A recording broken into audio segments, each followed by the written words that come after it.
옛사람들은 복기가 큰 사람에게는 10가지 징표가 있다 라고 가르쳤습니다.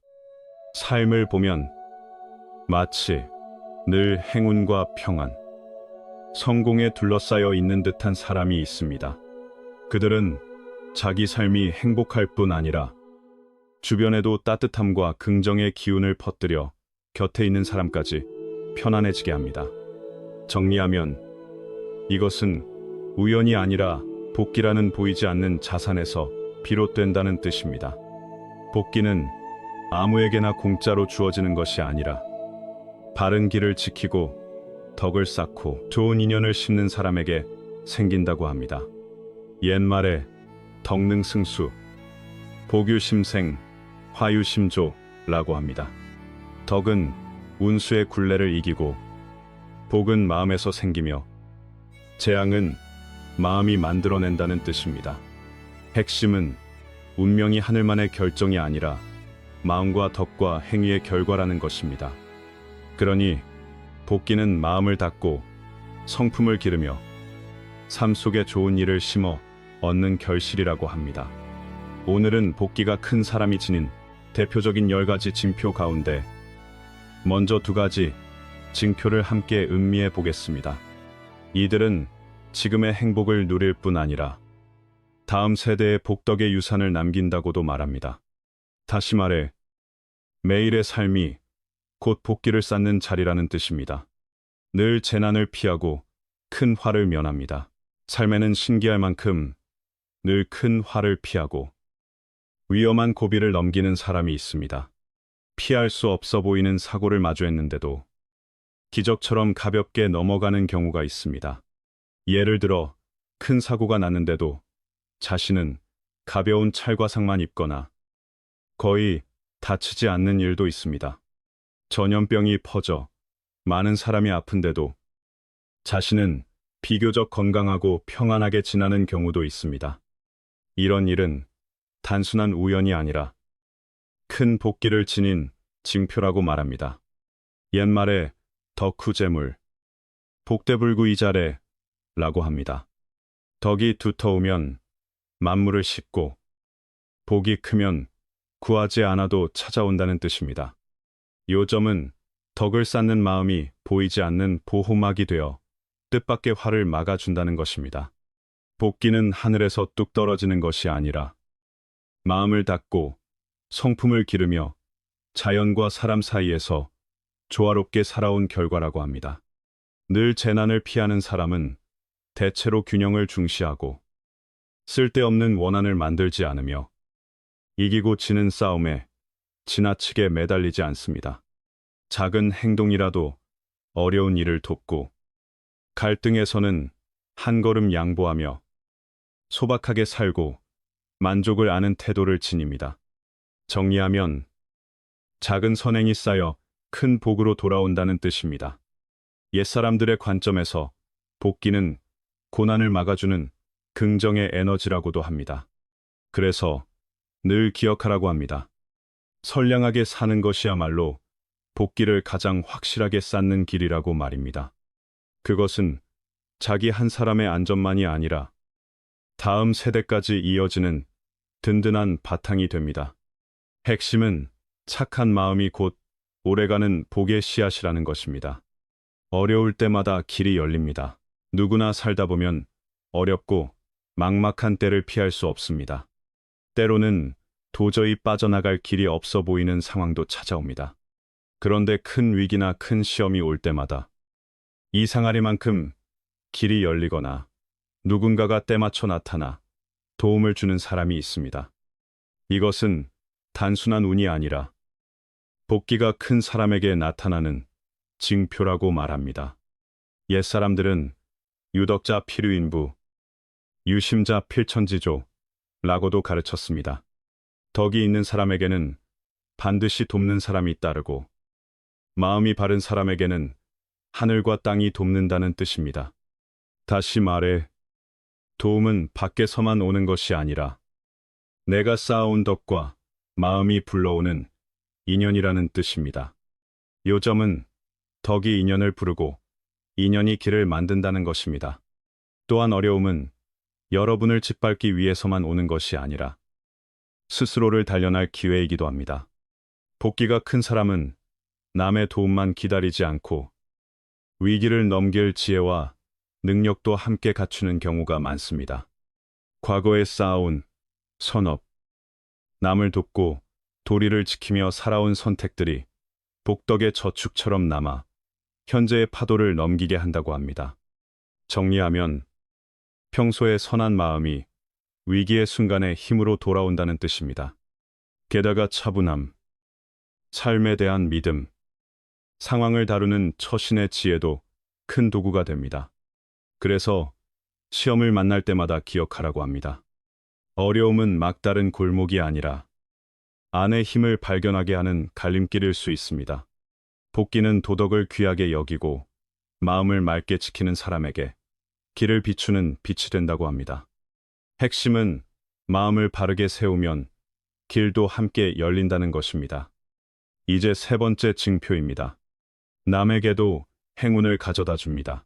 복기가 큰 사람에게서 두드러지는 모습 중 하나는 주변 사람에게도 행운과 긍정의 기운이 퍼진다는 점입니다. 여러분과 함께한 뒤에 상대의 일이 더 순조로워지거나 좋은 일이 이어지는 경우가 자주 있다면 그것은 두터운 복덕의 증거라고 말합니다. 예를 들어 손님이 없던 가게에 여러분이 들러 물건을 샀는데 그 뒤로 손님이 몰려 가게가 갑자기 북적이는 일이 있습니다. 혹은 누군가가 운이 막혀 있을 때 여러분과 잠깐 대화하거나 도움을 받은 뒤부터 일이 풀리기 시작하는 경우도 있습니다. 정리하면 여러분의 존재 자체가 주변의 좋은 흐름을 불러오는 징표가 될 수 있다는 뜻입니다. 이것은 단순한 우연이 아니라 여러 생에 걸쳐 쌓아온 선행과 포용의 결과라고도 말합니다. 옛사람들은 인자무적, 선자유복이라고 했습니다. 인한 사람은 대적할 리가 없고 선을 행하는 사람은 복으로 둘러싸인다는 뜻입니다.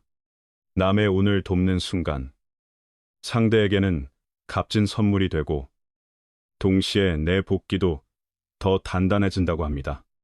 핵심은 남을 이롭게 할수록 내 복도 함께 자란다는 것입니다. 복기가 큰 사람은 늘 선한 씨앗을 심습니다. 격려의 미소 하나, 꼭 필요한 순간의 한마디 조언, 작은 나눔과 배려가 누군가의 길을 바꾸기도 합니다. 더 나아가 그 사람 곁에 있으면 마음이 편안해지고 어두운 때에도 희망이 생기는 느낌을 준다고 합니다. 복기는 개인의 재산이면서도 흘러가며 퍼지는 에너지이기도 합니다. 그러니 주는 것은 남는 것이라는 마음으로 살아보시기 바랍니다. 요점은 남에게 행운을 건네는 삶이 곧 내 삶을 더 충만하게 만든다는 뜻입니다. 하는 일마다 일이 풀리고 성취가 잘 옵니다. 복기가 큰 사람에게서 빼놓기 어려운 징표가 또 하나 있습니다. 하는 일마다 성취가 잘 따라오고 주변 조건이 어려워도 결과가 유난히 좋게 나오는 경우입니다. 장사를 하든 직장 일을 하든 어떤 분야에 참여하든 성과가 다른 사람보다 좋게 나타난다고 합니다. 예를 들어 상권 전체가 한산해도 내 가게만 손님이 꾸준하고 매출이 안정되거나 기대 이상으로 나오는 경우가 그렇습니다. 정리하면 보이지 않는 복덕이 길을 열어주는 듯한 흐름이 생긴다는 뜻입니다. 옛말에 덕능승수, 복대만사형통이라고 합니다. 덕은 수를 이기고 복이 크면 만사가 형통한다는 뜻입니다. 여러분의 성공은 재능이나 노력만으로 설명되지 않을 때가 있습니다. 눈에 보이지 않는 보호막처럼 위기에서는 막아주고 기회에서는 밀어주는 힘이 함께 작동한다고도 말합니다. 요점은 복기가 있으면 같은 노력이라도 결과의 문이 더 쉽게 열린다는 뜻입니다. 또한 하는 일마다 잘 되는 사람은 대체로 성품에도 특징이 있습니다. 부지런함과 인내가 있고 무엇보다 인함이 있습니다. 자기만을 위해 애쓰기보다 남에게도 이로운 가치를 만들려는 마음이 있습니다. 그래서 공동체에 좋은 영향을 남기고 그 흐름이 다시 자신에게 돌아오기도 합니다. 복귀는 과거의 축적이기도 하지만 지금 이 자리에서의 감사와 나눔으로 계속 자라난다고 합니다. 핵심은 오늘의 삶이 내일의 복을 다시 쌓는다는 뜻입니다. 만약 여러분이 평소 비교적 순조로움을 자주 경험한다면 그 복을 당연하게 여기지 말고 더 소중히 여기시기 바랍니다. 그리고 계속 복덕을 덧붙여 가시기 바랍니다. 옛사람들은 복도 심생, 덕도 행립이라고도 했습니다. 복은 마음에서 나고 덕은 행동으로 세워진다는 뜻입니다. 마음을 선하게 두고 행동을 바르게 하면 지금의 성취뿐 아니라 다음 세대에도 복덕의 유산이 남는다고 합니다. 정리하면 성취는 겉의 결과이고 복덕은 그 바탕이라는 뜻입니다. 이상적인 배우자를 만납니다. 복기가 큰 사람에게서 분명하게 드러나는 또 하나의 징표는 좋은 배우자를 만난다는 점입니다. 사랑과 혼인에서 서로를 아끼고 성실하며 인생의 오르내림을 함께 걸어주는 동반자를 얻는 일은 단순한 운만으로 설명되기 어렵다고 합니다. 그것은 여러 생에 걸쳐 쌓아온 덕과 선한 인연의 결실이라고도 말합니다. 행복한 부부 인연은 갑자기 생기는 것이 아니라 오래 쌓인 선연이 서로를 끌어당긴다고 합니다. 핵심은 좋은 배우자는 복기가 맺어준 귀한 인연이라는 뜻입니다. 옛말에 유연천리능상우, 무연되면 불상봉이라고 합니다. 인연이 있으면 천리를 떨어져도 만나고 인연이 없으면 마주 보고도 만나지 못한다는 뜻입니다. 좋은 사랑과 이상적인 배우자는 곧 선한 인연의 표지이며 여러분이 과거와 현재에 쌓아온 친절과 포용, 진실함이 만들어낸 복의 몫이라고 합니다. 그리고 좋은 배우자는 사랑만 주는 사람이 아니라 여러분이 더 나은 사람으로 성장하도록 돕는 사람이라고 합니다. 정리하면 함께 성장하게 하는 동반자가 곧 복이라는 뜻입니다. 그 동행은 삶의 성공과 오래가는 행복의 든든한 기반이 되기도 합니다. 그러니 좋은 남편이나 좋은 아내를 만났다면 더욱 귀하게 여기고 관계를 지켜주시기 바랍니다. 동시에 계속 선량하고 진실하게 사는 것이 중요하다고 합니다. 그것이 복기를 지키는 길이자 가정과 주변으로 복을 넓히는 길이 됩니다. 옛사람들은 또 좋은 인연은 복이고 그것을 귀히 여길 줄 아는 것은 지혜라고도 말합니다. 요점은 지금 가진 귀한 인연을 지키는 마음이 곧 복을 이어가는 힘이라는 뜻입니다. 착하고 똑똑하며 효도하는 자녀가 있습니다. 복기가 큰 사람에게서 가장 귀하게 드러나는 모습 가운데 하나는 자녀가 착하고 총명하며 효도한다는 점이라고 합니다. 이것은 부모의 자랑일 뿐 아니라 여러분이 쌓아온 복덕이 다음 세대로 이어지고 있다는 증거라고도 말합니다. 예의 바르고 부모를 공경하며 사람들과 화목하게 지내는 자녀는 누구에게나 주어지는 선물이 아닙니다. 정리하면 자녀의 모습은 집안에 쌓인 덕의 흔적일 수 있다는 뜻입니다. 옛말에 가유효자, 복기장존이라고 합니다. 집에 효자가 있으면 복기가 오래도록 이어진다는 뜻입니다. 자녀는 부모의 덕을 비추는 거울이기도 하고 여러 대에 걸쳐 심어온 선한 인연의 열매이기도 하다고 합니다. 복기가 큰 사람은 자녀를 사랑으로 기르되 인내로 기다리고 바른 도덕을 함께 세웁니다. 핵심은 사랑과 도리가 함께 있을 때 자녀의 뿌리가 단단해진다는 것입니다. 그래서 자립과 책임을 가르칠 뿐 아니라 감사함과 정직함과 인애를 전해줍니다.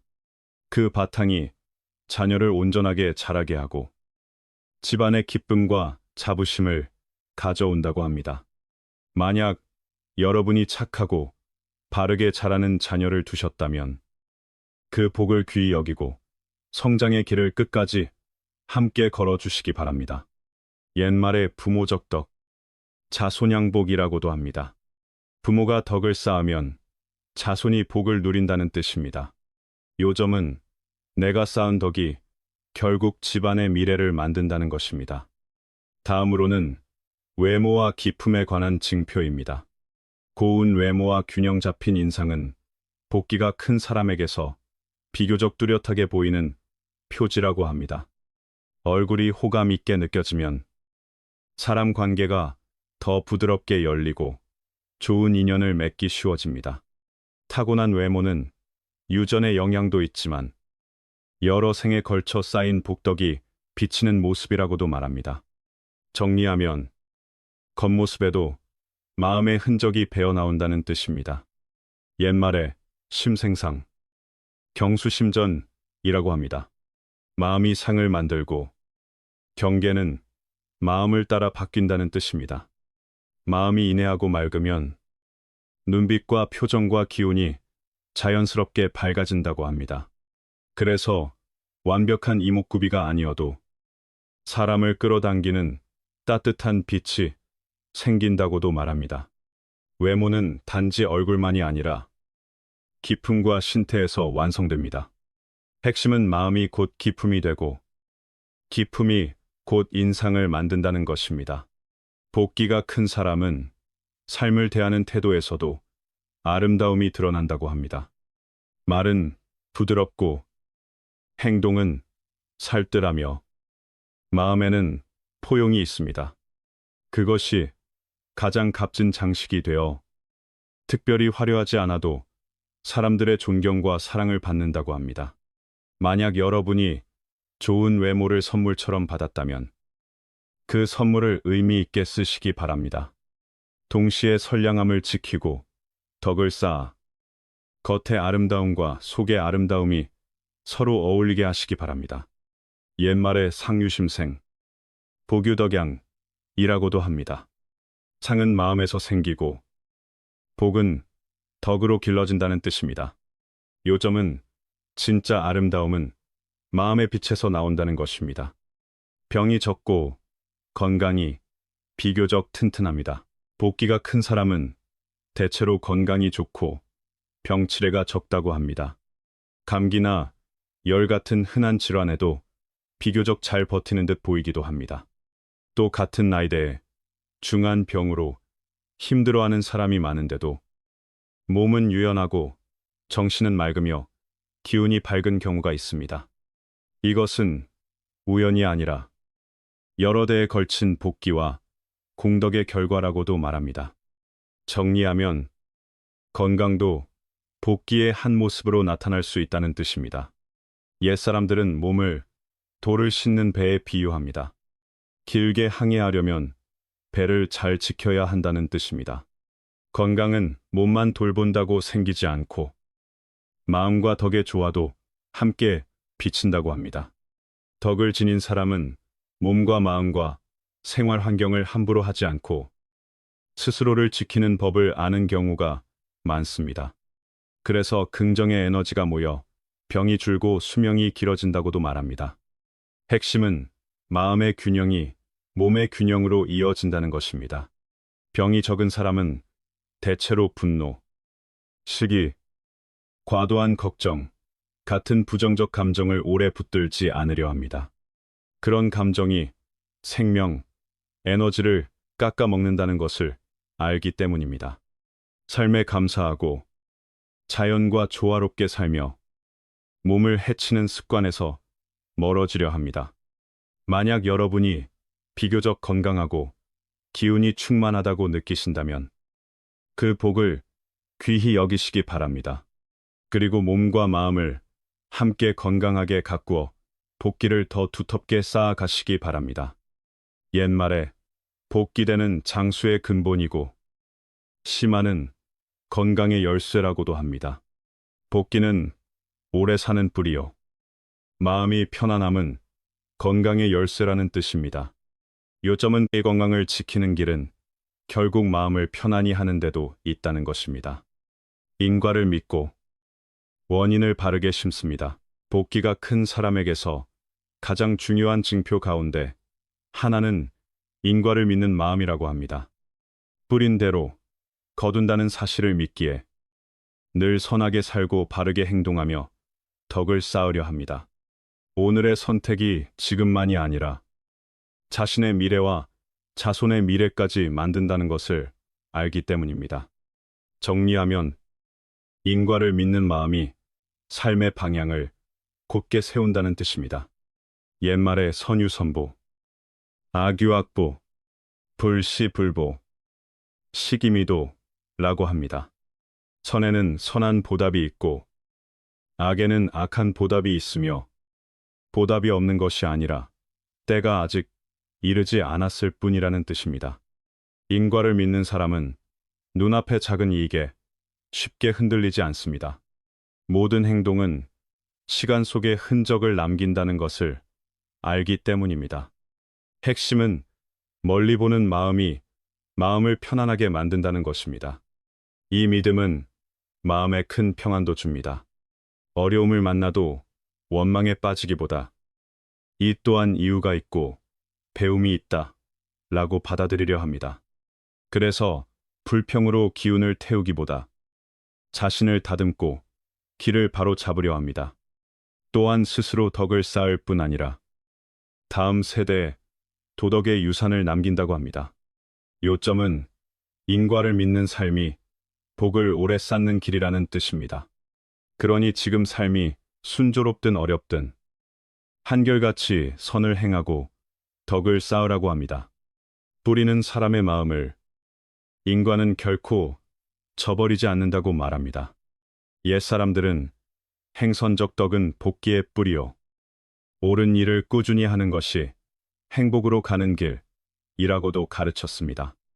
인과를 믿는 사람은 이번 생만이 아니라 앞으로의 삶까지 이어지는 복보를 세운다고 합니다. 정리하면 선을 심는 습관이 곧 복기를 만드는 습관입니다. 진실한 벗이 곁에 있습니다. 복기가 큰 사람에게서 또렷하게 보이는 징표 하나는 진실하고 귀한 친구가 곁에 있다는 점이라고 합니다. 좋은 친구는 삶의 기쁨을 주고 어려울 때 손을 내밀어 줍니다. 이런 사람들은 우연히 생기는 것이 아니라 여러 생에 걸쳐 쌓아온 진심과 포용과 덕에서 나온 좋은 인연이라고 말합니다. 핵심은 사람의 복은 결국 사람으로 드러난다는 뜻입니다. 옛말에 종선연, 득현우라고도 합니다. 선한 인연을 심으면 현명한 벗을 얻는다는 뜻입니다. 복기가 있는 사람은 사람과 화목하게 지내는 법을 알고 주변에 따뜻한 기운을 나누며 자연스럽게 마음이 닮은 사람을 끌어당긴다고 합니다. 그래서 관계가 얕지 않고 오래가는 경우가 많다고 합니다. 요점은 진심이 진심을 부른다는 뜻입니다. 또한 좋은 친구가 많은 사람은 그 관계를 소중히 여기고 잘 길러갑니다. 이익만 따지지 않고 계산으로 재지 않으며 필요할 때 기꺼이 나누고 돕습니다. 그래서 어려울 때일수록 더 큰 도움과 지지를 받기도 합니다. 이런 우정은 단지 동행이 아니라 복기가 퍼져나가는 모습이라고도 합니다. 정리하면 좋은 벗은 삶의 그늘을 덜어주는 복의 그늘입니다. 만약 여러분에게 귀하고 진실한 친구가 있다면 그 인연을 더욱 아껴주시기 바랍니다. 바르게 살고 마음을 곱게 지키며 받은 진정을 감사로 되돌려 주시기 바랍니다. 옛말에 진실한 벗을 맺는 것은 복나무를 심는 일이고 벗의 사랑은 인생의 그늘이라고도 합니다. 우정은 행복의 한 부분이자 복기의 한 표지라고 합니다. 핵심은 좋은 관계를 지키는 마음이 복을 지키는 마음이라는 것입니다. 이제부터는 후운이 좋게 흘러가는 사람의 모습에 대해 또 다른 가르침이 이어집니다.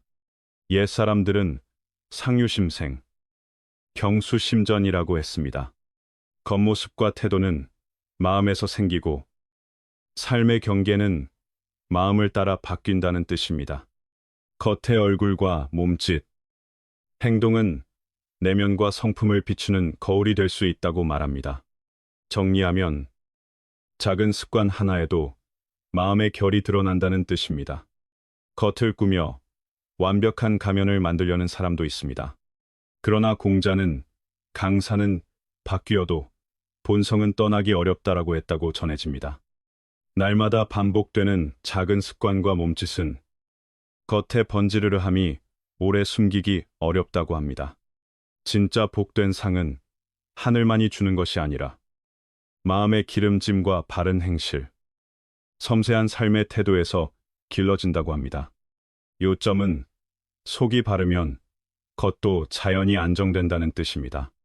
복된 상을 지닌 사람은 대체로 풍채가 차분하고 표정이 밝으며 기운이 부드럽습니다. 허겁지겁 먹지 않고 급하게 서두르지 않으며 가벼운 농으로 남을 불편하게 하지도 않습니다. 먹는 법, 걷는 법, 웃고 말하는 법까지도 단정하고 예의 바르게 지키려 합니다. 그런 작은 습관이 오랜 시간 쌓여 후운이 좋은 사람과 복이 엷은 사람의 차이를 만든다고 합니다. 핵심은 사소한 곳에서 복이 자란다는 것입니다. 이제 6가지 징표를 나누어 보겠습니다. 함께 들으며 천천히 생각해 보시기 바랍니다. 그리고 내 삶에서 무엇을 바꾸고 무엇을 지킬지 조용히 찾아보시기 바랍니다. 요점은 아는 것보다 실천이 복을 만든다는 뜻입니다. 첫째, 먹는 모습은 침착함과 복덕을 비춥니다. 인상학에서는 먹는 습관이 단순한 생활 습관이 아니라 품성과 내면, 가정교육의 바탕을 비추는 거울이라고 말합니다. 복된 상을 지닌 사람은 먹을 때도 단정하고 겸손하며 한 입 한 입을 소중히 여긴다고 합니다. 음식도 존중하고 자신도 존중하며 곁의 사람도 배려하기에 식탁의 공기가 편안해진다고 합니다. 정리하면 밥상에서 그 사람의 마음이 드러난다는 뜻입니다. 먹는 태도를 보면 어느 정도 침착함과 자기 절제가 보인다고 합니다. 복된 먹는 상을 지닌 사람은 대체로 천천히 먹고 잘 씹고 조급해하지 않으며 빼앗듯 다투지 않습니다. 맛을 음미하며 순간을 살피는 태도는 마음이 안정되어 있음을 보여준다고 합니다. 노자는 지족자, 부지주저, 후라고 했습니다. 만족을 아는 사람이 가장 부유하다는 뜻입니다. 핵심은 천천히 먹는 습관이 곧 족함을 아는 마음이라는 것입니다. 이런 사람은 쓸데없는 다툼에 휩쓸리지 않고 듣고 살피는 힘이 있다고도 합니다. 잘 씹는 습관은 소화를 돕는 것만이 아니라 자기 몸을 존중하는 태도를 드러냅니다. 작은 욕구가 예의를 눌러버리지 않게 스스로를 지키는 모습이기도 합니다. 그래서 곁의 사람들도 편안함을 느끼고 자연히 호감과 신뢰가 쌓인다고 합니다. 정리하면 식사 태도는 사람을 편안하게 하는 힘이 있습니다. 반대로 먹는 것이 거칠고 급하면 성급함과 인내 부족이 드러난다고 말합니다. 감정이 쉽게 흔들리고 마음이 안정되지 않으면 생활도 균형을 잃기 쉽다고 합니다. 욕심과 시기가 시야를 가리면 평안이 멀어진다는 뜻입니다. 또 이런 말도 전해집니다. 유복상, 무복명, 복된 상이 있어도 지키지 못하면 좋은 운명도 오래가기 어렵다는 뜻입니다. 요점은 복을 지키는 것은 결국 품격이라는 뜻입니다. 복된 먹는 상의 또 다른 특징으로는 먹을 때 큰 소리를 내지 않고 주변을 더럽히지 않으며 정갈함을 지키는 태도를 들기도 합니다. 설령 빨리 먹더라도 남에게 불편을 주지 않으려는 절제가 보인다고 합니다. 작은 행동에서도 조화와 배려를 만들 수 있는 사람은 후운이 좋고 귀인의 도움을 얻기 쉽다고도 말합니다. 반대로 지나치게 꾸민 듯 과장된 식사 태도는 진정성이 부족하다고 보기도 합니다. 정리하면 자연스러운 단정함이 가장 큰 품격이라는 뜻입니다. 또 군자는 행동과 말에서 거칠애를 앞세우지 않는다고 말했습니다. 자연스럽지 않은 과시와 허세는 사람을 피곤하게 만들고 마음을 더 불안하게 할 수 있습니다. 그래서 억지로 우아한 척하기보다 조용히 예를 지키는 것이 더 귀하다고 합니다. 인상학에서는 식사 때의 금기도 언급합니다. 예를 들어 등을 뒤쪽으로 돌리고 앉거나 두리번거리며 사방을 살피는 습관을 불안한 운의 표지로 보기도 합니다. 핵심은 불안한 마음이 습관으로 새어 나온다는 뜻입니다. 삶을 평안하게 하고 사람의 도움을 얻고 사랑을 받으려면 마음의 침착함을 길러야 한다고 합니다. 그리고 그런 침착함은 식사 같은 작은 자리에서도 연습할 수 있습니다. 맹자는 스스로를 존중하는 사람은 남도 그를 존중한다라고 했다고 전해집니다. 단순한 습관으로 품격을 닦는 일이 후운을 만드는 열쇠가 된다는 뜻입니다.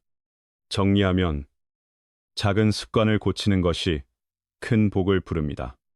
둘째, 말하는 모습은 내면을 비추는 거울입니다. 인상학에서 말하는 말의 상은 단지 말솜씨가 아니라 성품과 진정성, 그리고 복기의 결을 드러낸다고 합니다. 복된 말의 상을 지닌 사람은 과장하지 않고 자연스럽고 차분하게 대화합니다. 눈빛은 진실하고 목소리는 부드러우며 몸짓은 안정되어 상대가 편안함을 느끼게 한다고 합니다. 정리하면 말은 곧 마음의 표정이라는 뜻입니다. 옛말에도 말은 사람을 다치게 할 수도 있고 살릴 수도 있다고 합니다. 제때에 알맞은 방식으로 말하는 것은 지혜의 표지라고 합니다. 말은 마음을 그대로 비추어 주기 때문입니다. 복된 상을 지닌 사람은 말뿐 아니라 눈에서도 진심이 드러납니다. 대화를 할 때 곁눈질을 하거나 피하지 않고 상대를 똑바로 바라보되 부담을 주지 않게 합니다. 요점은 눈과 말이 함께 맑으면 마음도 맑아 보인다는 뜻입니다. 그들에게 대화는 자기를 과시하는 자리가 아닙니다. 이해하고 연결하고 나누는 자리입니다. 그래서 상대를 누르려 하지 않고 이기려 하지도 않습니다. 그 결과 상대는 이 사람은 속셈이 없구나 하는 안정감을 느끼고 신뢰가 쌓인다고 합니다.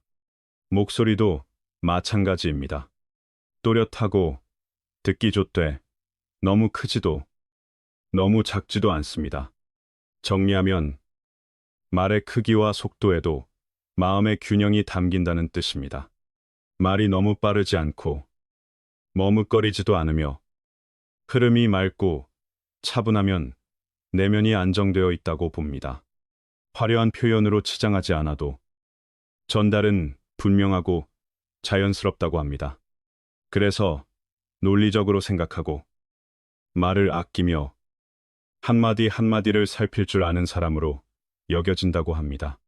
옛사람들은 군자는 말을 적게 하되 말에 무게가 있다고 했습니다. 요점은 말이 적어도 진심이 있으면 사람을 움직인다는 뜻입니다. 또한 복된 말의 상을 지닌 사람은 잘 듣습니다. 상대의 감정과 생각을 살피며 존중을 보여줍니다. 그래서 대화 안에서 이해와 공감이 생기고 관계가 더 깊어질 수 있다고 합니다. 반대로 말할 때 시선을 자꾸 흘리거나 비껴 보거나 정면으로 마주하지 못하는 사람도 있습니다. 이런 모습은 속마음이 불안정하거나 진정성이 부족하다고 보기도 합니다. 정리하면 시선이 흔들리면 마음도 흔들려 보인다는 뜻입니다. 또 대화 중에 손발을 과하게 흔들거나 손을 계속 비비는 습관이 있는 사람도 있습니다. 인상학에서는 이것을 자신감 부족이나 불안의 신호로 보기도 합니다. 감정이 안정되지 않으면 말도 쉽게 빗나가고 과장되거나 얼버무리는 말이 늘어나 상대가 불편해질 수 있다고 합니다. 그래서 복된 말에 상을 지닌 사람은 몸짓을 자연스럽게 조절합니다. 과하게 꾸미지 않고 억지로 힘주지 않으며 편안하지만 단정하게 말합니다. 핵심은 말과 몸짓이 자연스러울 때 마음도 자제해진다는 뜻입니다. 또 어떤 사람은 대화할 때 입술을 자주 씹거나 금방 지치고 짜증이 나는 습관이 있다고 합니다. 이것은 마음속 긴장과 불안이 쌓여 있다는 표시로 보기도 합니다. 작은 일에도 쉽게 흔들리니 관계를 오래 유지하기 어렵다고 말합니다. 그래서 인상학은 평안을 원한다면 감정을 다스리고 대화에서 침착함을 훈련하라고 권합니다. 정리하면 말을 다스리는 일이 곧 마음을 다스리는 일이라는 뜻입니다. 결국 말의 상은 소통 능력만이 아니라 사람의 품격과 내면을 드러냅니다. 복된 말의 상을 지닌 사람은 말이 차분하고 눈빛이 진실하며 목소리가 또렷하고 듣기 좋습니다. 과시하지 않으면서도 안정감과 진정성을 보여줍니다. 그래서 신뢰를 얻고 사랑을 받으며 후운도 부드럽게 이어진다고 합니다. 요점은 말의 습관 하나가 복의 길을 열 수도 막을 수도 있다는 뜻입니다. 셋째, 앉는 모습은 마음의 정함과 흔들림을 드러냅니다. 인상학에서 앉는 상은 단순한 자세가 아니라 내면의 기세와 삶의 태도를 비추는 것으로 봅니다. 복된 상을 지닌 사람은 앉아 있을 때도 안정감이 있고 조급함이 적으며 균형이 느껴진다고 합니다. 등을 바르게 세우고 몸을 과하게 비틀지 않으며 들썩이지 않는다고 합니다. 정리하면 앉는 자세는 마음의 뿌리를 보여준다는 뜻입니다. 좋은 앉는 상을 가진 사람은 곧게 안 돼 딱딱하지 않습니다. 힘을 주어 과시하는 것이 아니라 자연스럽게 중심이 서 있습니다. 이런 자세는 자신감과 인내, 그리고 침착함을 나타낸다고 봅니다. 남의 평가에 쉽게 흔들리지 않고 자기 기준을 지키는 사람으로도 비춰집니다. 그래서 결정을 내릴 때도 멀리 보고 조급한 선택을 줄일 수 있다고 합니다. 핵심은 몸의 중심이 서면 마음의 중심도 서기 쉽다는 뜻입니다. 또 좋은 앉는 상은 견딤과 인내를 보여준다고 합니다. 한자리에 오래 앉아도 어지럽게 흔들리지 않는 사람은 집중력이 높고 산만함에 끌려가지 않는다고 봅니다. 그래서 목표를 끝까지 붙잡는 힘이 있고 어려움을 만나도 쉽게 포기하지 않는다고 합니다. 성공은 성급함에서 오지 않고 꾸준함에서 온다는 것을 몸으로 아는 사람이라는 뜻입니다. 정리하면 조용히 앉아 있는 힘이 결국 삶의 힘이 된다는 뜻입니다. 반대로 앉아 있으면서 계속 몸을 흔들거나 고개를 까딱하거나 자꾸 주변을 두리번거리는 사람도 있습니다.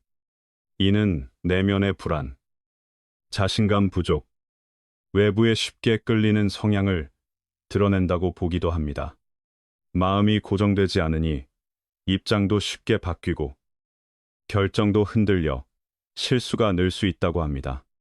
그리고 이런 불안정은 일과 관계에서 잦은 걸림돌로 이어질 수 있다고 말합니다. 요점은 자세의 흔들림이 삶의 흔들림으로 커질 수 있다는 뜻입니다. 또 좌우로 비스듬히 기대는 습관도 언급됩니다. 왼쪽으로 기대거나 오른쪽으로 기울어 앉는 버릇은 마음이 쉽게 흐트러지고 상황에 따라 흔들리는 성향을 보여준다고 합니다. 결단이 약하고 남의 의견에 끌려 안정된 기반을 만들기 어렵다고 보기도 합니다. 그래서 일의 뿌리가 약해지고 관계에서도 신뢰가 약해질 수 있다고 합니다. 정리하면 중심을 잃으면 길도 자주 흔들린다는 뜻입니다. 반대로 벽처럼 든든하고 산처럼 쉽게 흔들리지 않는 앉는 상은 귀한 상으로 친다고 합니다. 자리에서 일어설 때도 급하지 않고 부드럽고 공손하게 움직이며 태도에서 품위가 느껴진다고 합니다. 과장하지 않아도 자연스럽게 신뢰와 권위가 서는 사람입니다. 어려움을 만나도 겉으로 드러내지 않고 평정심을 지키려는 힘이 있다고 합니다. 핵심은 고요한 기품이 곧 복된 기운이라는 뜻입니다. 정리하면 앉는 상은 한 사람이 어떻게 삶과 마주하는지를 보여줍니다. 안정된 자세는 강한 내면과 자기 통제, 그리고 풍랑 앞에서도 흔들리지 않는 마음을 드러낸다고 합니다. 반대로 늘 들썩이고 기울어지는 자세는 불안과 조급함, 그리고 흔들리는 삶의 흐름을 드러낼 수 있다고 합니다. 그래서 인상학은 앉는 자세를 바르게 훈련하며 마음을 편안히 하라고 권합니다. 요점은 몸을 바르게 세우는 연습이 후운을 바르게 세우는 연습이 될 수 있다는 뜻입니다.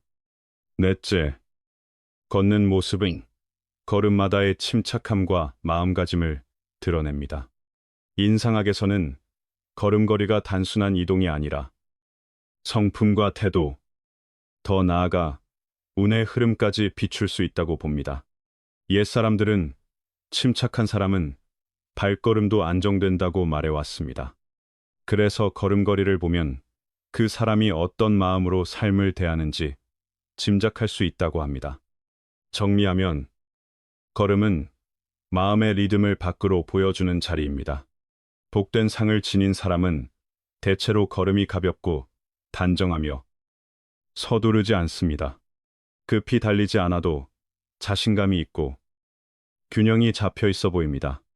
노자는 한 걸음 물러설 줄 아는 사람이 이기는 사람이라는 뜻을 전했다고도 합니다. 그래서 느긋한 걸음은 삶을 다스리는 힘의 표시로 보기도 합니다. 핵심은 천천히 걷는다고 뒤처지는 것이 아니라 중심을 지킨다는 것입니다. 좋은 걷는 상을 가진 사람은 발걸음이 안정되고 리듬이 고릅니다. 조급하게 내딛지 않고 한 걸음, 한 걸음을 확실히 밟습니다. 삶의 순간적인 욕망에 끌려다니기보다 속도를 늦추어 삶을 음미하고 이해하려는 태도를 보인다고 합니다. 발걸음이 무겁지도 가볍게 흩어지지도 않으며 전체적으로 단정함이 느껴진다고 합니다. 요점은 안정된 걸음이 곧 안정된 마음을 뜻한다는 것입니다. 이런 사람은 성급한 결정을 줄이고 행동하기 전 한 번 더 생각하려는 경향이 있다고도 합니다. 삶의 소란에 휩쓸리지 않고 자기만의 리듬을 지키며 필요할 때는 멈춰서서 돌아보는 힘이 있습니다. 그래서 멀리 보고 판단을 내리기 쉬우며 외부 환경에 덜 흔들린다고 말합니다. 또한 여유 있는 걸음은 마음이 인하고 부드럽다는 상쾌띠라고도 합니다. 정리하면 걷는 속도에는 그 사람의 내면이 배어 있을 수 있습니다. 반대로 걸음이 늘 급하고 부산한 사람도 있습니다. 이런 모습은 욕심과 조급함에 쉽게 끌릴 수 있음을 보여준다고 합니다. 목표를 향해 너무 급히 달리면 마음은 늘 얻지 못한 것에 매달리고 잃을까 두려워하게 됩니다. 그러면 작은 기쁨을 느끼기 어렵고 몸과 마음도 함께 소모된다고 합니다. 핵심은 서두름이 삶을 빠르게 만드는 것이 아니라 마음을 더 지치게 만들 수 있다는 것입니다. 인상학에서는 걷는 동안 몸짓이 지나치게 비틀리거나 자연스럽지 않게 꾸미는 듯한 걸음도 살핍니다. 일부러 눈에 띄려는 걸음은 진심보다 인상을 중시하는 마음이 섞일 수 있다고 봅니다. 이런 경우 관계가 겉돌기 쉽고 진실한 신뢰를 쌓기 어려울 수 있다고 말합니다. 또 뱀처럼 기어가는 듯하며 고개가 걸음마다 흔들리는 모습은 차갑고 이기적인 성향을 드러낸다고도 합니다. 정리하면 억지로 꾸민 걸음은 마음의 불안이 비칠 수 있다는 뜻입니다. 또 학처럼 다리를 높이 들어 걷는 모습은 내향적이고 조심스러운 기질로 보기도 합니다. 스스로를 드러내기보다 거리를 두며 깊이는 있으나 가까워지기 어려운 면이 있다는 것입니다. 고개를 숙이고 몸을 앞으로 기울여 걷는 모습은 감수성이 강하고 생각이 많아 보인다고도 합니다. 다만 이런 경우 환경에 쉽게 흔들려 장기 목표를 지키기 어려울 수 있다고 말합니다. 요점은 걸음의 형태가 곧 장단점을 함께 비출 수 있다는 것입니다. 발을 질질 끌며 느리게 걷는 모습은 인하고 참는 성향으로 보기도 합니다. 남을 쉽게 용서하고 공감하지만 때로는 결단이 약해 손해를 볼 수 있다고 합니다.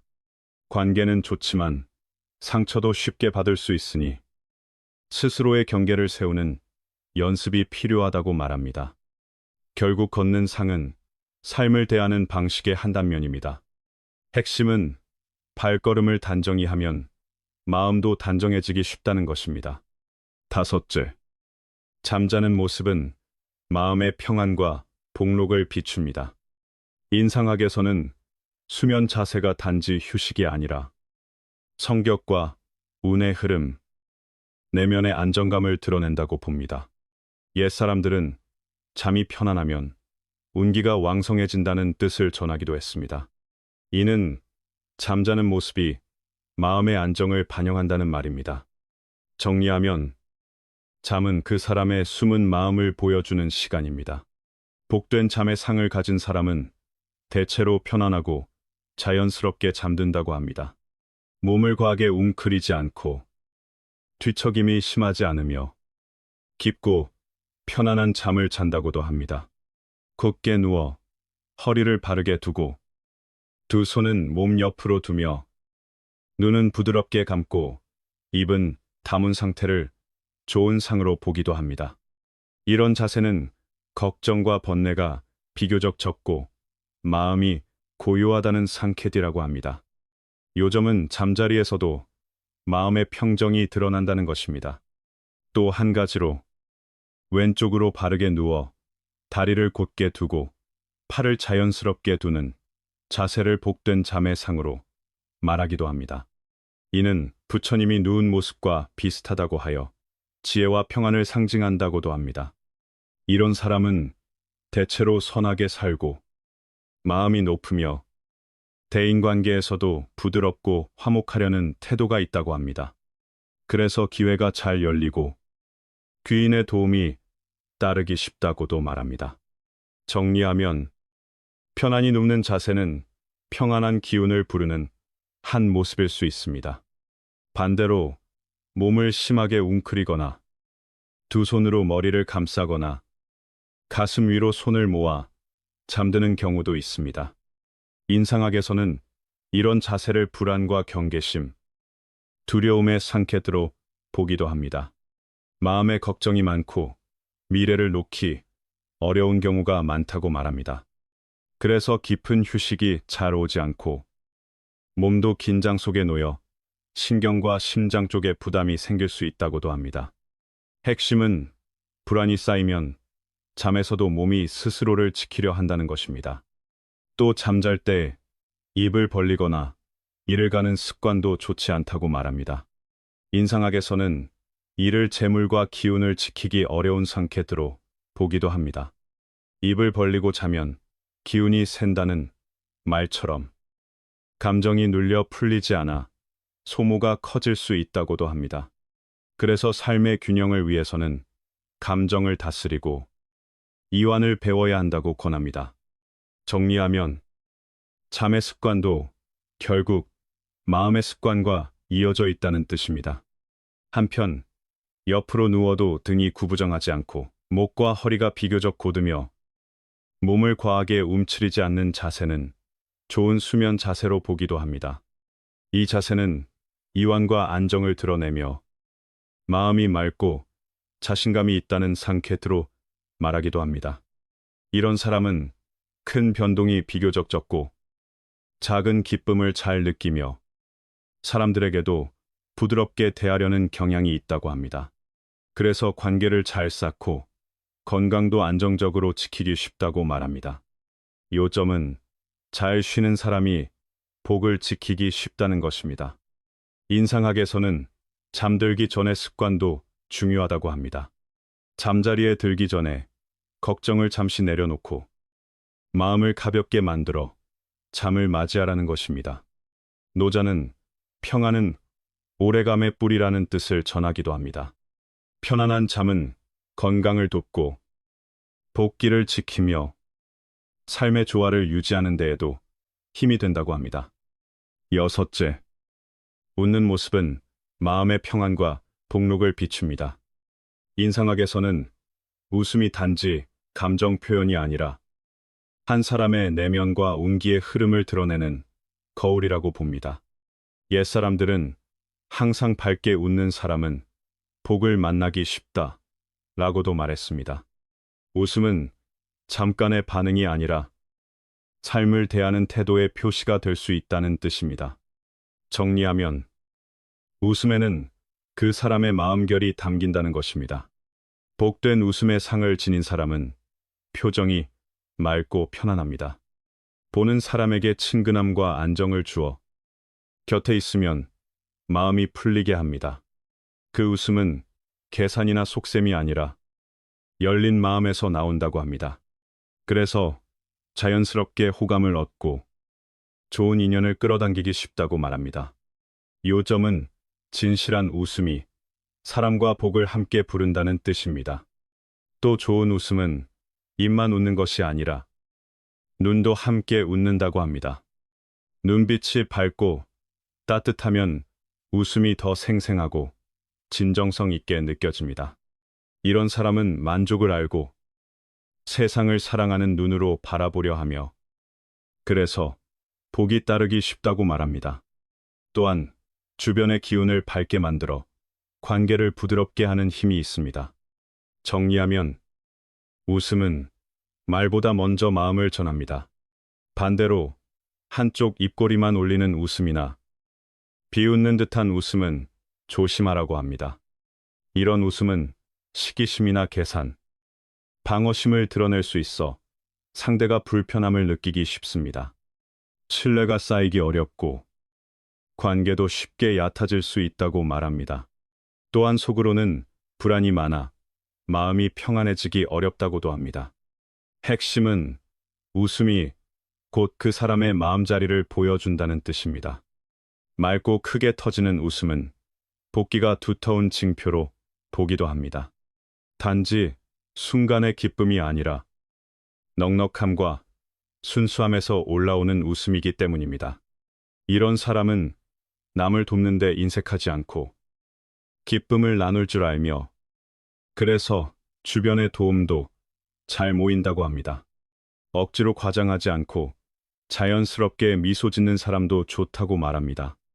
요점은 억지 없는 웃음이 오래가는 복의 길이라는 뜻입니다. 반대로 웃을 때 어딘가 날카롭고 불편한 기운이 섞이면 사람들은 알게 모르게 거리를 둔다고 합니다. 잔말이 늘고 시비가 붙기 쉬우며 진실한 관계가 자라기 어렵습니다. 그래서 인상학은 웃음을 다스리는 것이 마음을 다스리는 일이라고 권합니다. 마음이 편안하면 웃음도 편안해지고 웃음이 편안하면 다시 마음도 밝아진다고 합니다. 정리하면 웃음은 복기를 가꾸는 아주 작은 습관입니다. 이제 적덕행선이 운명을 바꾸고 흉을 길로 바꾼다는 이야기로 이어집니다. 옛사람들이 말한 덕능승수가 무엇인지 한 사례로 보여주려는 것입니다. 한때 청나라에 임등장이라는 사람이 있었고 대만의 장이주라는 곳에서 살았다고 합니다. 그는 본래 성품이 선하고 사람들에게 진실하고 화목했다고 합니다.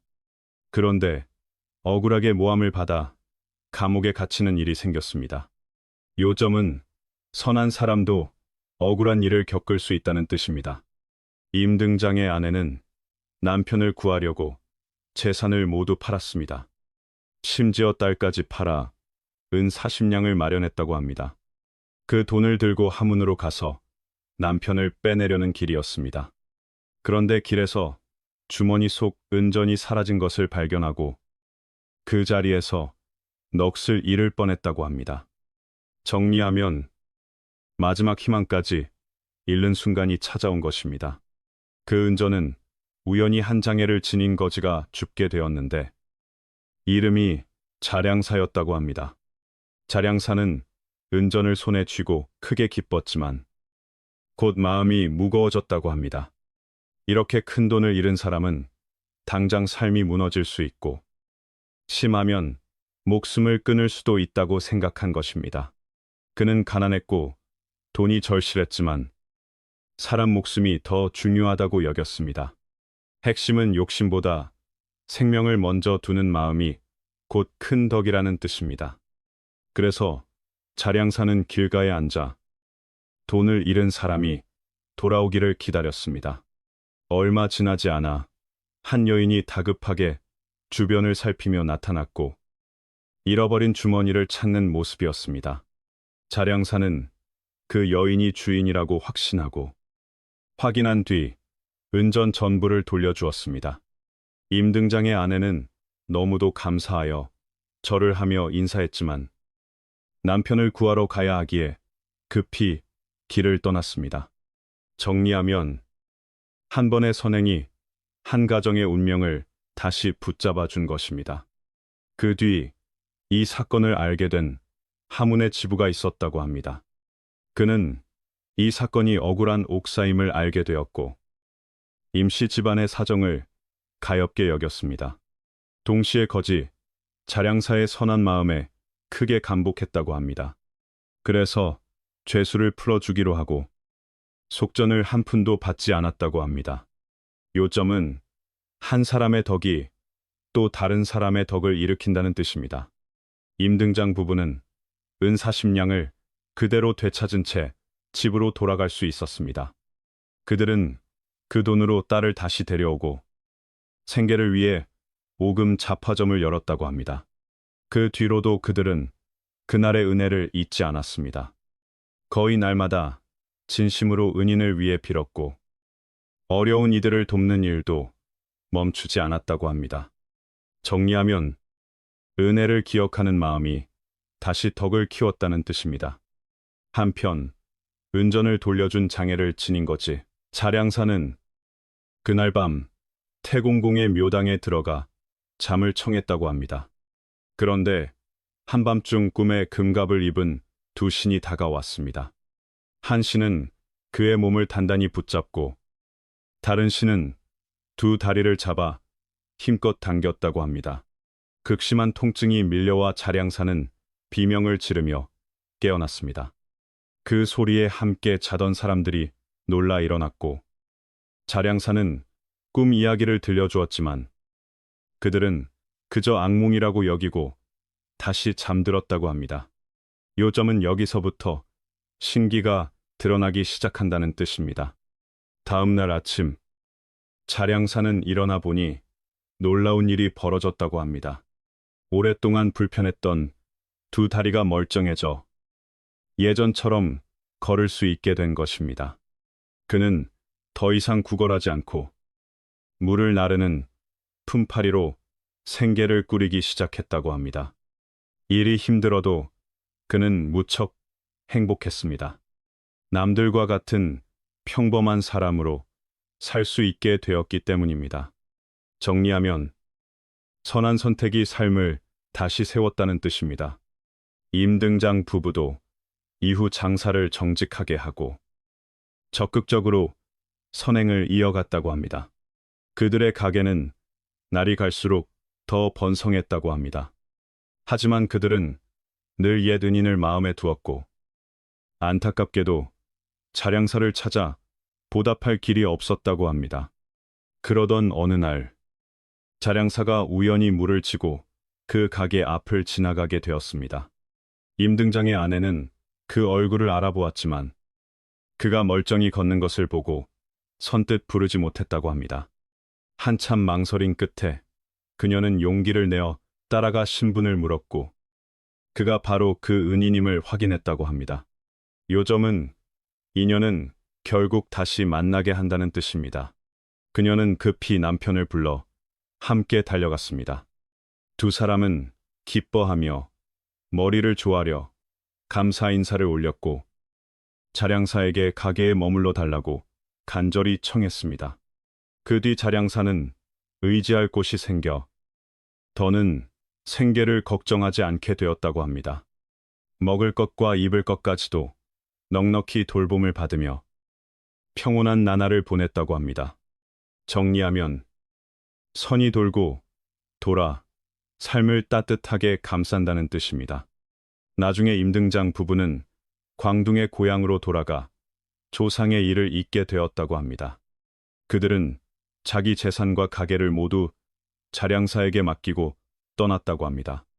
자량사는 본래 성품이 선하고 가난한 처지를 잘 알았기에 재산의 일부를 병원에 기부해 약값이 없는 환자들을 돕기도 했다고 합니다.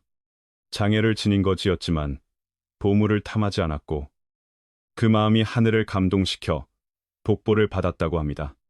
요점은 덕이 크면 길이 열리고 복은 스스로 찾아온다는 뜻입니다. 이 이야기가 말해주는 바가 바로 덕능승수라고 합니다. 사람은 선량하기만 해도 운명을 바꿀 수 있고 흉함을 기람으로 바꿀 수 있다는 것입니다. 또한 전흉하길이라는 말도 여기에 붙습니다. 흉한 것을 돌려 길하게 만든다는 뜻입니다. 도가 높을수록 법이 크다 해도 결국 사람에게 필요한 것은 선량함 하나라고 말합니다.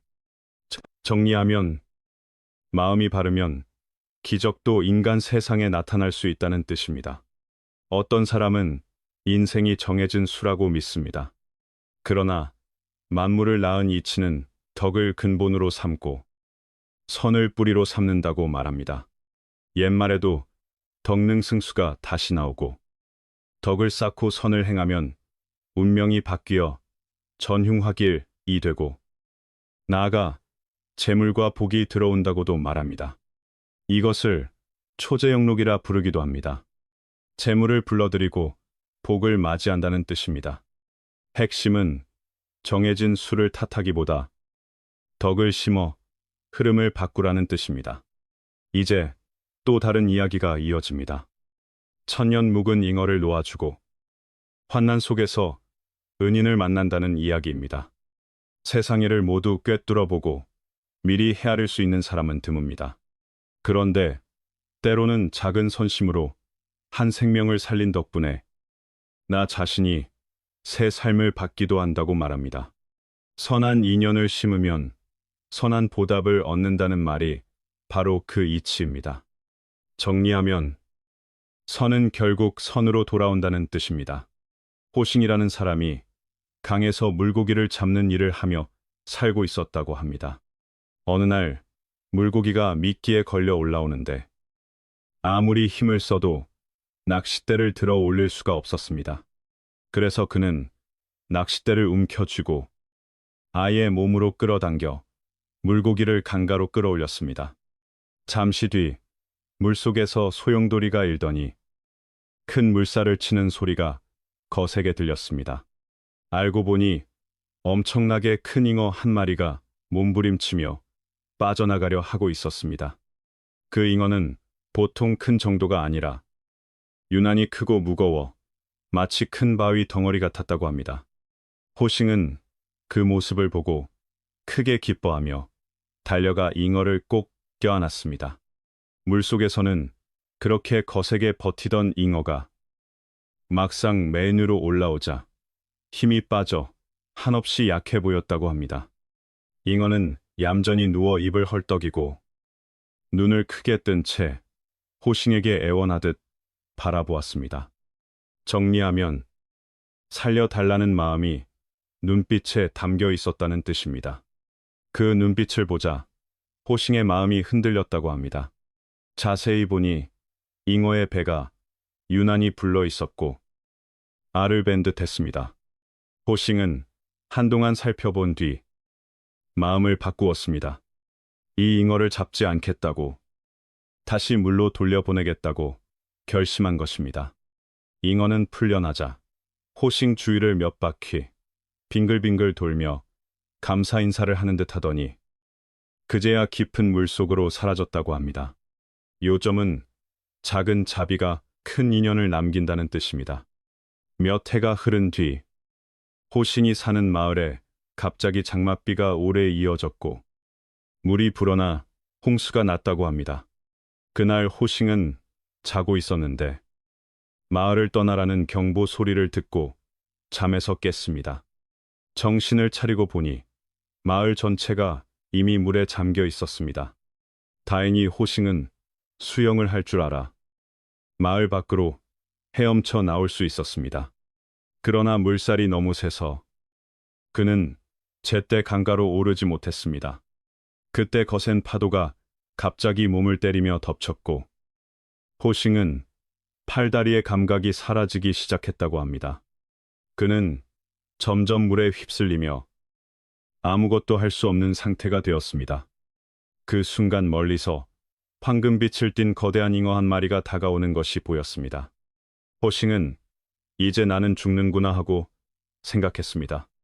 그런데 놀랍게도 그 잉어가 가까이 와서는 호싱을 등에 태우고 강가 쪽으로 힘껏 헤엄쳐 옮겨 주었다고 합니다. 정리하면 절망의 순간에 뜻밖의 구원이 나타났다는 뜻입니다. 죽음의 경계에서 호싱은 잉어가 말하는 소리를 들었다고 합니다. 은공이 씨여, 죽지 않으실 것입니다. 저는 이 강바닥에서 살고 있습니다. 몇 해 전 은공께서 제 목숨 하나를 놓아주셨습니다.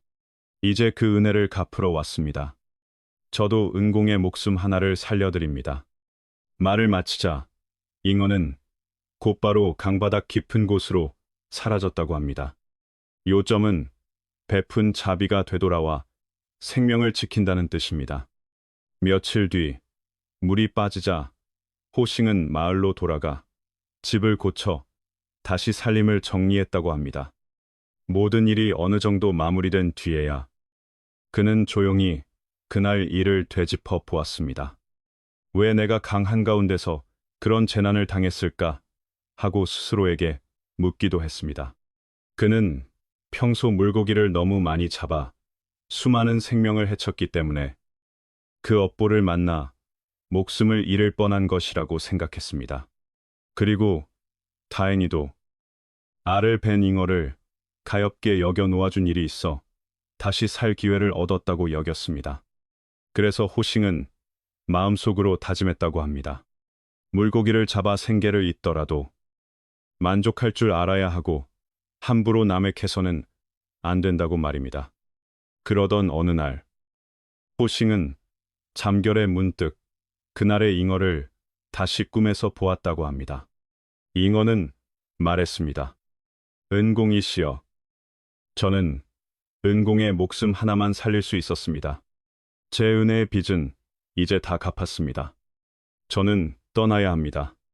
부디 선량한 마음을 지키시고 제 자식들에게도 잘 대해주시기 바랍니다. 안녕히 계십시오.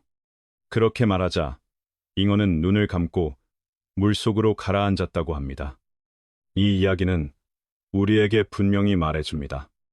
선에는 선한 보답이 있고 악에는 악한 보답이 있다는 것입니다. 그러니 작은 선이라도 하찮게 여기며 하지 말아서는 안 되고 작은 악이라도 대수롭지 않다며 해서는 안 된다고 합니다. 인과의 법칙은 한 번도 틀린 적이 없다고도 말합니다. 정리하면 작은 선택이 결국 큰 결과로 돌아온다는 뜻입니다. 호싱과 황금잉어의 이야기는 인과와 인해의 법칙을 깊게 일깨워 줍니다. 물고기를 잡아 살던 호싱은 큰 위험을 만나 목숨을 잃을 뻔했습니다. 그런데 알을 벤 큰 잉어를 불쌍히 여겨 놓아준 자비 덕분에 급박한 순간에 그 잉어에게 구원을 받았습니다. 이 이야기가 주는 교훈은 분명합니다. 선한 행동은 작아 보여도 반드시 좋은 응답을 부르고 악한 행동은 결국 원치 않는 결과를 만든다는 것입니다. 요점은 베푼 마음이 다시 돌아와 삶을 살린다는 뜻입니다. 그러니 우리는 늘 선한 마음을 지키고 모든 행동을 조심스럽게 해야 합니다. 인과는 결코 어기지 못하며 우리가 심은 것은 반드시 거두게 된다고 합니다. 복기는 하늘에서 떨어지는 우연한 행운이 아닙니다. 마음을 닫고 덕을 쌓고 선하게 사는 가운데 차곡차곡 만들어지는 결과입니다. 옛사람들은 심한 만사한이라고도 했습니다. 마음이 편안하면 만사가 편안하다는 뜻입니다. 핵심은 마음이 바르면 삶의 흐름도 바르게 정돈된다는 것입니다. 그래서 복기가 큰 사람의 징표들은 단지 남의 이야기로만 듣고 끝낼 것이 아니라 스스로를 비추는 거울로 삼아야 한다고 합니다. 동시에 앞으로의 삶을 이끄는 나침반으로 삼을 수도 있습니다. 오늘 소개한 징표들이 말해주는 바는 하나입니다. 우리는 매일의 선택으로 복기를 키울 수도 있고 줄일 수도 있다는 것입니다. 정리하면 오늘 하루가 곧 내 운의 밭이라는 뜻입니다. 이 내용이 유익하셨다면 좋아요를 눌러주시면 감사하겠습니다. 또한 주변에 공유해 주시면 더 많은 분들에게 좋은 가르침이 전해질 수 있습니다. 놓치지 않으시려면 구독과 알림 설정도 함께 해두시면 도움이 됩니다. 오늘 하루도 평안하시고 마음이 늘 고요하며 복기가 날마다 더 두터워지시기를 바랍니다.